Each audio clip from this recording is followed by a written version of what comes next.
Hello, my dear students. Namaste. Welcome to session number 5 of Advanced Financial Management subject. Yes, my dear students, in this session, we will learn the measurement of cost of capital as per the earnings price ratio method. As of now, we have learned some problems. We have practiced some of the problems from dividend price ratio for calculating cost of equity. Now, in this session, we will have a discussion over on the topic of earning price ratio approach for calculating the cost of equity. Students, ನಾವು ಇದುವರೆಗೂ ಕೂಡ ಏನು dividend price ratio method ಅಲ್ಲಿ problem solve ಮಾಡಿದೀವಲ್ವಾ, formula ನಿಮಗೆ ಗೊತ್ತೇ ಇದೆ. ಏನು dividend price ratio approach ಅಲ್ಲಿ ನೀವು ನೋಡಿದಂತಹ ಫಾರ್ಮುಲಾ, ನಾವು ಕಲಿತಂತಹ ಫಾರ್ಮುಲಾ ಏನು ಅಂತಂದ್ರೆ cost of equity is equal to dividend per share divide by market price per share plus growth rate. So ಹಾಗಾಗಿ ಆ ಫಾರ್ಮುಲಾ ಏನು ಇಂಡಿಕೇಟ್ ಮಾಡುತ್ತೆ, ಡಿವಿಡೆಂಡು ಮತ್ತೆ ಮಾರ್ಕೆಟ್ ಪ್ರೈಸ್ ಅಲ್ಲಿ ಏನು ಕಂಪ್ಯಾರಿಸನ್ ಇದೆ, ಏನು ಪ್ರಪೋರ್ಷನ್ ಇದೆ ಅನ್ನುವಂಥದ್ದನ್ನ ನಾವು ಇದುವರೆಗೂ ಕಲ್ತಿದ್ದೀವಿ ಡಿವಿಡೆಂಡ್ ಪ್ರೈಸ್ ರೇಷಿಯೋ ಅಲ್ಲಿ. ಈಗ ಈ ಸೆಷನ್ ಅಲ್ಲಿ ನಾವು ತಗೊಂಡಿರ್ತಕ್ಕಂತಹ ಟಾಪಿಕ್ ಏನು ಅಂದ್ರೆ earning price ratio. Earning price ratio is ಏನು very simple, as it is. ಏನು ಡಿವಿಡೆಂಡ್ ಪ್ರೈಸ್ ರೇಷಿಯೋ ಮೆಥಡ್ ಏನಿದೆಯಲ್ವಾ, ಫಾರ್ಮುಲಾನು ಕೂಡ ಆಲ್ಮೋಸ್ಟ್ ಸೇಮ್.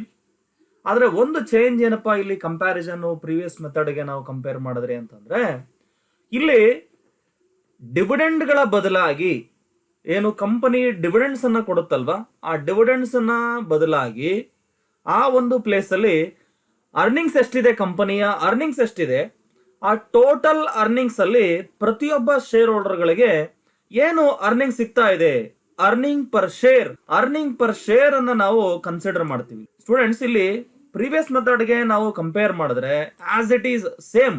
ಸೊ ಅದೇ ತರ ಇಲ್ಲಿ ಕೂಡ ಡಿವಿಡೆಂಡ್ಗಳ ಬದಲಾಗಿ ಆ ಡಿವಿಡೆಂಡ್ ನ ಸ್ಥಾನದಲ್ಲಿ ಏನು ಟೋಟಲ್ ಅರ್ನಿಂಗ್ಸ್ ಪರ್ ಶೇರ್, ಪ್ರತಿಯೊಂದು ಶೇರ್ಗೆ ಶೇರ್ ಹೋಲ್ಡರ್ಸ್ಗೆ ಕೊಡ್ತಕ್ಕಂತ EPS ಅಮೌಂಟ್ ಅಂದ್ರೆ ಅರ್ನಿಂಗ್ಸ್ ಪರ್ ಶೇರ್ ಅಂತ ನಾವೇನ್ ಕರಿತೀವಲ್ವಾ, ಅದನ್ನ ನಾವಿಲ್ಲಿ ಕನ್ಸಿಡರ್ ಮಾಡ್ತೀವಿ. Here the main argument of the concept, I mean dividend price ratio approach is each and every investor expects some returns from the company. Returns in the sense profits in the sense earnings, right? So therefore here the main expectation of the shareholders are the earnings, whether it is distributed or not. So ಅದನ್ನ dividend ಆಗಿ ಕೊಟ್ಟಿದೀವಿ ಅಥವಾ ಕೊಡ್ತಾ ಇದೀವಿ, future ಅಲ್ಲಿ ಕೊಡಬಹುದು ಅಥವಾ ಈಗಲೇ ಕೊಡ್ತಾ ಇದ್ದಾರೆ ಅನ್ನುವಂಥದ್ದು ಬರಲ್ಲ. ಒಟ್ಟಾರೆ ಆಗಿ ಕಂಪನಿಯ ಶೇರ್ ಹೋಲ್ಡರ್ಸ್ ಏನ್ ಎಕ್ಸ್ಪೆಕ್ಟ್ ಮಾಡ್ತಾರೆ ನೋಡ್ರಿ, ಯಾವಾಗ್ಲೂ ಕೂಡ ಕಂಪನಿಗೆ ಪ್ರಾಫಿಟ್ಸ್ ಬರ್ತಾ ಇರಬೇಕು ಅನ್ನುವಂಥದ್ದು ಇಲ್ಲಿ ಮೇನ್ ಕಾನ್ಸೆಪ್ಟ್ ಆಗಿರುತ್ತೆ.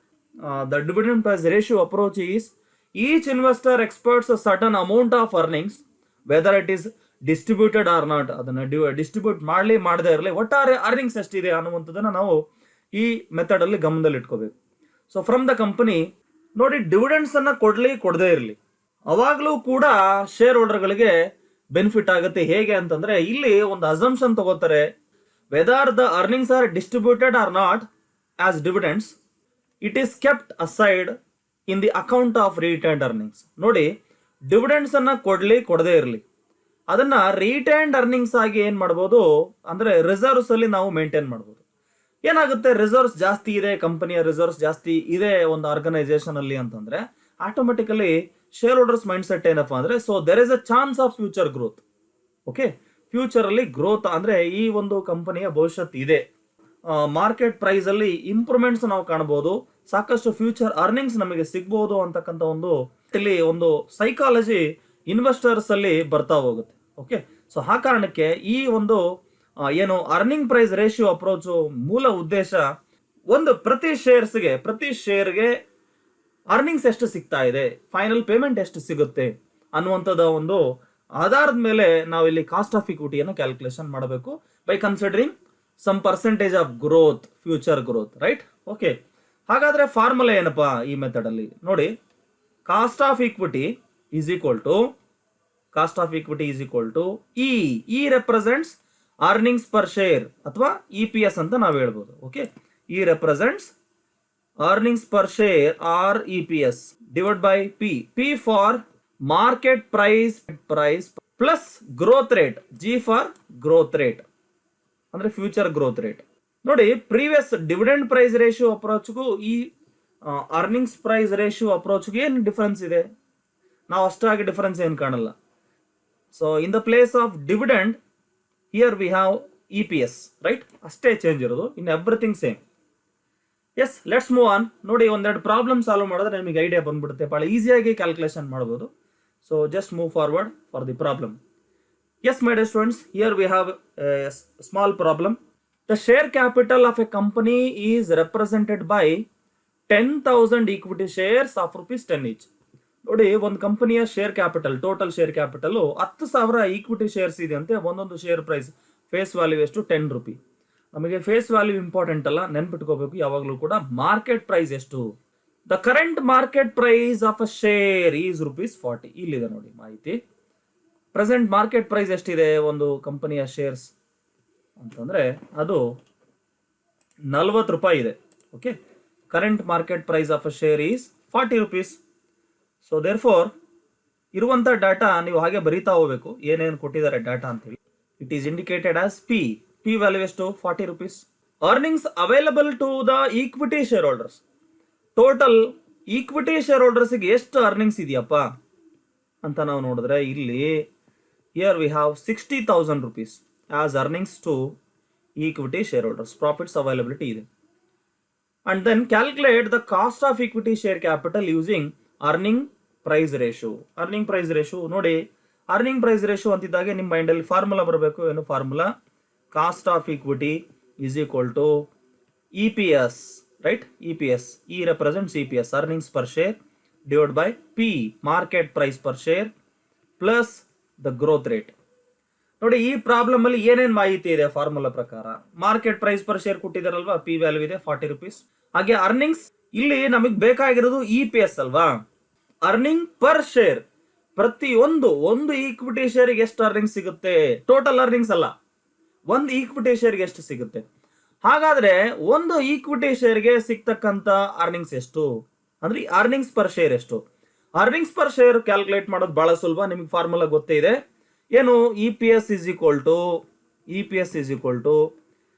earnings available ಅಥವಾ profits available to equity shareholders. ಎಷ್ಟಿದೆ equity shareholders profit? Total 60,000. And then divide by number of equity shares. So formula ಪ್ರಕಾರ ಕ್ಯಾಲ್ಕುಲೇಷನ್ ಮಾಡಿ. Total earnings we have 60,000 divide by number of equity shares. How many shares are there? 10,000, right? Zeros cancellation ಮಾಡಿ, ಬಹಳ ಈಸಿಯಾಗಿ ನಿಮ್ಗೆ answer ಬರುತ್ತೆ. Therefore, the EPS in this problem is ₹6 per share. ₹6 per share. So ಈಗ ನೀವು problem calculation ಮಾಡ್ಬೋದು ಬಹಳ ಈಸಿಯಾಗಿ. EPS ಬಂದಿದೆ, ಹಾಗೆ ಮಾರ್ಕೆಟ್ ಪ್ರೈಸ್ ಅವರೇ ಕೊಟ್ಟಿದ್ದಾರೆ. Growth rate, where is growth rate? ನೋಡಿ, ಈ ಪ್ರಾಬ್ಲಮ್ ಅಲ್ಲಿ ಗ್ರೋತ್ ರೇಟ್ ಇಲ್ಲ. So we need not to worry, just ಇರತಕ್ಕಂಥ ಮಾಹಿತಿಯಿಂದ ಕ್ಯಾಲ್ಕುಲೇಷನ್ ಮಾಡ್ತಾ ಹೋಗಿ. Cost of equity is equal to EPS we have calculated already, that is ₹6 per share divide by market price per share, that is ₹40 plus growth rate ಯಾವುದೇ ಇಲ್ಲ, 0. So calculation ಮಾಡಿ. Cost of equity KE is equal to 6/40. How much? ಕ್ಯಾಲ್ಕುಲೇಟರಲ್ಲಿ calculation ಮಾಡ್ತಾ ಹೋಗಿ 0.15 ಆಗುತ್ತೆ. 0.15 plus 0. So final answer KE is equal to 0.15 or 15%. Or 15%. It's very easy. ಅರ್ಥ ಆಯ್ತಲ್ವಾ? Okay, next ಇನ್ನೊಂದು ಪ್ರಾಬ್ಲಮ್ ನೋಡ್ತಾ ಹೋಗೋಣ. Second problem. A company plans to issue 10,000 new equity shares. ನೋಡಿ, ಒಂದು ಕಂಪನಿ ಪ್ಲಾನ್ ಮಾಡ್ತಾ ಇದೆ ಹೊಸದಾಗಿ 10,000 ಶೇರ್ಸ್ ಅನ್ನ ಇಶ್ಯೂ ಮಾಡಬೇಕು. ಫೇಸ್ ವ್ಯಾಲ್ಯೂ ಎಷ್ಟು ಇರಬೇಕಪ್ಪ? ₹10 ಇರಬೇಕು. ಯಾಕೆ? ಅಡಿಷನಲ್ ಕ್ಯಾಪಿಟಲ್ ಬೇಕಾಗಿದೆ ಅವರಿಗೆ. Okay, and then the cost of flotation is expected to be 5%. ನೋಡಿ, ಇಲ್ಲಿ ಶೇರ್ಸ್ ಅನ್ನು ಇಶ್ಯೂ ಮಾಡುವಾಗ ಫ್ಲೋಟೇಷನ್ ಕಾಸ್ಟ್ ಇರುತ್ತಂತೆ. ಆ ಫ್ಲೋಟೇಷನ್ ಕಾಸ್ಟ್ ಎಷ್ಟು? 5% ಅಂತ ಹೇಳ್ತಾ ಇದ್ದಾರೆ. ಓಕೆ, 5% ಫ್ಲೋಟೇಷನ್ ಕಾಸ್ಟ್ ಇರುತ್ತೆ. So we have to consider that 5%, and same has to be subtracted from the market price per share. Okay, and then its current market price per share is ₹40. So ₹40 current market price ide. And then already they have given if the earnings per share are 7.25. ನೋಡಿ, EPS ಅವರೇ ಕೊಟ್ಟಿದ್ದಾರೆ. ಇಲ್ಲಿ ನಾವು EPS ಅನ್ನ calculate ಮಾಡಬೇಕಾಗಿಲ್ಲ, ಅವರೇ mention ಮಾಡಿದ್ದಾರೆ ಎಷ್ಟು EPS ಅಂತ. That is 7.25 EPS. they have given 7.25 and also market price per share that is 40 rupees, right? P value 40 rupees and the flotation cost are 5% in the sense 0.05. number of shares ಎಷ್ಟು ಅಂತ ನಾವು ನೋಡ್ತಾ ಹೋದ್ರೆ 10,000 shares, right? ಇಲ್ಲಿ number of shares ಬೇಕಾ calculation ಮಾಡಲಿಕ್ಕೆ ಅಂತಂದ್ರೆ ಬೇಕಾಗಿಲ್ಲ. ಯಾಕೆ ಅಂತಂದ್ರೆ EPS ಅವರೇ ಕೊಟ್ಟಿದಾರಲ್ವಾ. ಸೊ EPS ಅಮೌಂಟನ್ನೇ ಕೊಟ್ಟಿರುವಾಗ ನಮಗೆ ನಂಬರ್ ಆಫ್ ಶೇರ್ಸ್ ಅಗತ್ಯ ಇಲ್ಲ. So directly we can go to calculating cost of equity. Formula ಏನಪ್ಪಾ? Cost of equity is equal to EPS divided by market price per share plus the growth rate. Remember, my dear students, now as we have calculated some of the problems in dividend price approach, if there is a flotation cost, the formula will be further extended. Formula ಏನು change ಆಗುತ್ತೆ, P value ಅಲ್ಲಿ ಒಂದಷ್ಟು change ಆಗುತ್ತೆ. 1 minus F flotation cost ಅನ್ನ ನಾವು calculate ಮಾಡಬೇಕು. Therefore, the final formula will be like this: cost of equity is equal to earnings per share divided by market price per share P into 1 minus F flotation cost plus growth rate.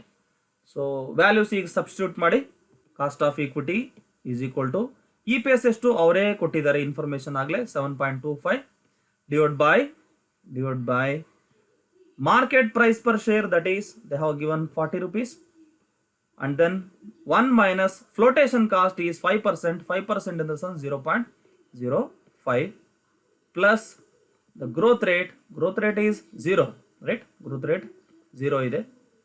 So ಇದನ್ನು calculation ಮಾಡಿ. Cost of equity is equal to 7.25 divided by 40 rupees into 1 minus 0.5 ಅಂದ್ರೆ 0.95 ಆಗುತ್ತೆ, 0.95 and plus growth rate is 0.